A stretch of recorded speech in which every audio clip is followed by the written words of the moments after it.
नमस्कार, मैं छाया सिंह एक बार फिर से आप सभी लोगों का स्वागत करती हूँ आपके अपने चैनल छाया एफिलिएशन ज्ञान पे। जैसा कि आप सभी लोग जानते हैं कि एजुकेशन सेक्टर से रिलेटेड जो भी टॉपिक्स होते हैं, जो भी लेटेस्ट अपडेट होती है, उन टॉपिक्स को लेकर मैं वीडियो को बनाती रहती हूँ। तो आज एक बार फिर से मैं आप लोगों के बीच आ गई हूँ पीसीआई इंस्पेक्शन की न्यूज़ को लेके कि ऐसी संभावनाएं बन रही हैं, ऐसे कुछ प्रोबेबिलिटी बनती हुई दिख रही है कि 15 मार्च के बाद से इंस्पेक्शन पीसीआई का आना शुरू हो जाएगा। तो आज मैं आप लोगों को पीसीआई की इंस्पेक्शन की तैयारी के विषय में कुछ बताऊंगी, जो सबसे इम्पोर्टेंट फैक्टर होते हैं। कुछ ऐसे कॉलेज वाले होंगे जो फर्स्ट टाइम कॉलेज का इंस्पेक्शन करा रहे हों, तो इंस्पेक्शन कराते समय किन किन बातों का ध्यान देना है। कुछ लोग ये सोच रहे होंगे कि इलेक्शन होने वाला है, आचार संहिता लग जाएगी, इस टाइप की चीज़ें।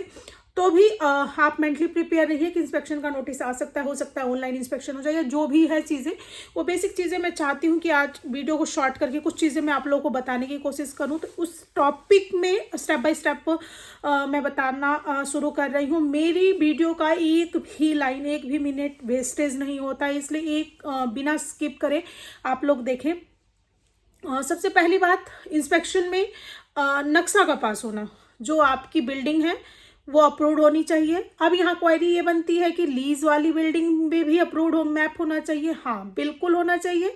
आप जिस भी क्षेत्र में हैं वहाँ के प्राधिकरण को पता होना चाहिए कि जिस गाटा संख्या पे आप यूज़ कर रहे हैं उसका औचित्य क्या है, एजुकेशनल पर्पज है, कमर्शियल है, या क्या है, या कॉलेज चल रहा है तो कौन सा कॉलेज चल रहा है, तो वो नक्शा पास होना चाहिए। सबसे इंपॉर्टेंट चीज़ जो देखी जाती है। सेकंड, कोई भी बिल्डिंग बनाइए तो उसमें रैंप होना चाहिए हैंडीकैप्ड के लिए। अगर बिल्डिंग 2 फ्लोर की है तो मैंडेटरी हो जाता है। ये गाइडलाइन में आपको कहीं नहीं मिलेगा, बट इंस्पेक्शन कमेटी आती है, इस चीज़ को उसके लिए ये चीज़ें मैटर करती हैं और हमारे लिए भी मैटर करती हैं। क्यों? क्योंकि फॉर एग्जांपल हैंडीकैप्ड बच्चा आता है, वो ऊपर जा ही नहीं पाएगा, तो ना वो क्लासेस अटेंड कर पाएगा, ना ही लैब्स की प्रैक्टिस हो पाएंगे, तो कहीं ना कहीं वो यूजलेस हो जाती है। तो अगर आप इस चीज़ को कर सकते हैं तो बहुत अच्छा है, अदरवाइज एज ए विकल्प आप लिफ्ट को कंसिडर कर सकते हैं। थर्ड आता है कि आपकी जो बिल्डिंग है उधर हाई टेंशन वायर नहीं होना चाहिए, नदी नाला नहर रास्ता नहीं होना चाहिए। ऐसा नहीं होना चाहिए कि गांव समाज की ज़मीन है, बीच से रास्ता जा रहा है, आपने बाउंड्री लगा के ज़मीन को हथिया लिया। वो सिस्टम क्या है कि जब नक्शा पास होगा या चीज़ें होंगी तो वो बीच से रास्ता निकल जाएगा, और जब बीच से रास्ता निकलेगा तो आपकी पूरी बिल्डिंग वेस्ट हो जाएगी। फार्मेसी में बीच से रास्ता अलाउड नहीं है, ठीक है। देन उसके बाद जो इम्पोर्टेंट चीज़ आती है वो ये आती है स्टाफ आपके 3+1 रेशो छोड़ के 5+1 पे हमें आना है। एक principal, M pharma 15 year experience, plus another staff जो M pharma, D pharma, B pharma चाहिए, उनका भी हमें रेशो याद रखना है। एटलीस्ट अगर आप बाकी अनदर स्टाफ भी एम फार्मा कर लेते हैं विदाउट एक्सपीरियंस चलेंगे लेक्चरर, तो बहुत अच्छी बात है। अगर नहीं कर रहे हैं, बी फार्मा रख रहे हैं, तो बी फार्मा के साथ 5 ईयर एक्सपीरियंस रखिए। फोर्थ पॉइंट मैंने बताया स्टाफ को लेके कि स्टाफ बहुत इंपॉर्टेंट है। इंस्पेक्शन के टाइम में विदाउट प्रिंसिपल का कभी कोई इंस्पेक्शन नहीं होता है। तो आप लोगों को ये ध्यान रखना है कि जब भी आप कॉलेज का इंस्पेक्शन कराएं तो मौके पे आपका प्रिंसिपल अवेलेबल हो। देन उसके बाद जो सबसे इंपॉर्टेंट चीज़ आती है वो आती है स्टेट की एनओसी। राज्य की एनओसी भी बहुत महत्वपूर्ण होती है। राज्य की एनओसी के बिना चीज़ें, हालांकि पीसीआई तो अपना करके चली जाएगी, बट कहीं ना कहीं राज्य के परमिशन के बिना आप एग्जाम कंडक्ट नहीं करा पाएंगे। तो कोशिश ये करना है कि जब तक पीसीआई का इंस्पेक्शन हो तब तक कुछ ना कुछ आपकी व्यवस्था राज्य से बन जाए, राज्य स्तर पे आपका एनओसी रिलीज हो जाए। देन उसके बाद जो आता है वो आता है कि आपकी बिल्डिंग नॉर्म्स को फुलफिल कर रही है या नहीं कर रही है। लैब कभी भी जब भी लैब बनाए उसको बनाए 700 से 800 स्क्वायर फीट के इन बिटवीन, और उसमें प्रिपरेशन रूम का होना बहुत ज़रूरी होता है।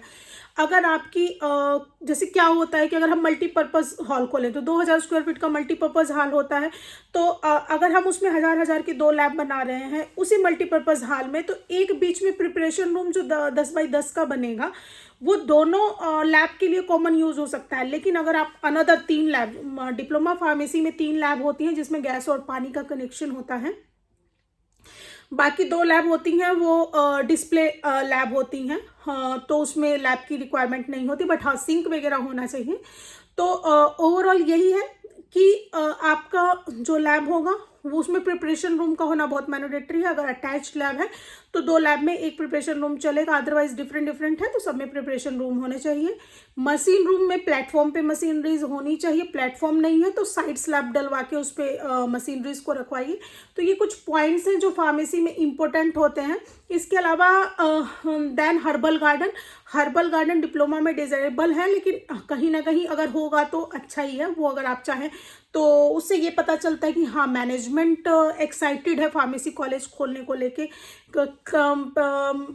कमेटी अंदर घुस रही है, बड़े बड़े जंगल हैं, जाले लगे हुए हैं बिल्डिंग पे, तो भाई अगर वो आपको फार्मेसी की मान्यता दे भी देते हैं तो कहीं ना कहीं आपने खुद प्रूव कर दिया ना कि आपका मैनेजमेंट बहुत स्लो है, चीज़ें खराब है।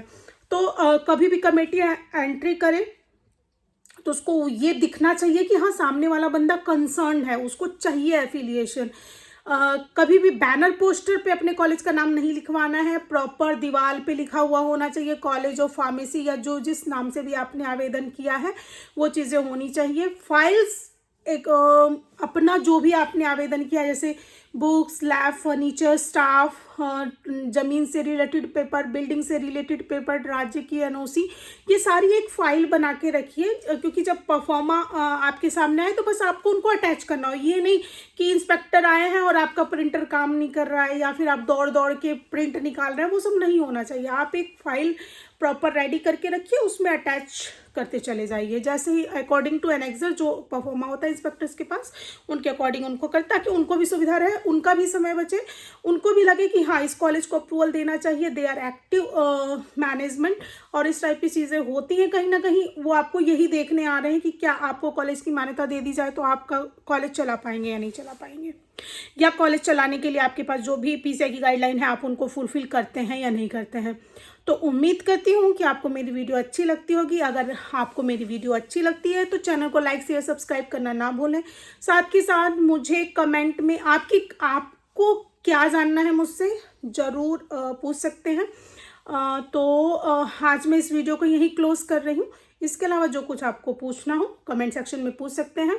सेम मेरा नंबर पे आप मुझे कांटेक्ट कर सकते हैं। सबसे अच्छी बात आप लोग के लिए ये है कि ये मेरा बहुत पुराना नंबर है, बहुत पुराना नंबर, इसलिए ये नंबर मैं कभी स्टाफ को नहीं देती हूँ। तो जिन भी लोगों से बात होती है डायरेक्ट मुझसे ही होती है, तो ये अच्छी बात है। हो सकता है कई बार मैं कॉल्स ना पिक कर पाऊँ, लेकिन ये है कि मैं जब देखती हूँ, जब मैं फ्री होती हूँ तो मैं ज़रूर कॉल बैक करती हूँ। सारे कॉल्स जो भी कॉल्स होते हैं उनको ज़रूर मैं कॉल बैक करती हूँ। ये मेरा पर्सनल नंबर होने की वजह से ये फ़ोन हमेशा मेरे पास रहता है। तो आप लोग का अगर कॉल पिक नहीं होता है तो थोड़ा वेट कर लीजिए, इवनिंग तक कॉल करिए, 8 बजे के बाद कॉल करिए, 8 से 9 के बीच में मुझे कॉल करिए, 9 बजे के बाद मत करिए। जो जनरली लोग करते हैं जब वीडियो देखते हैं तभी कॉल करते थे, तो ऐसा मत क्या कीजिए। We also have a family, हमारे भी बच्चे हैं, हमारा भी परिवार है, तो वो डिस्टर्बेंस होता है। तो वीडियो को बहुत लंबा करने का कोई फ़ायदा नहीं है। तो चैनल को लाइक शेयर सब्सक्राइब जरूर करिएगा, ये मोटिवेशन होता है मेरे लिए। धन्यवाद, गुड नाइट।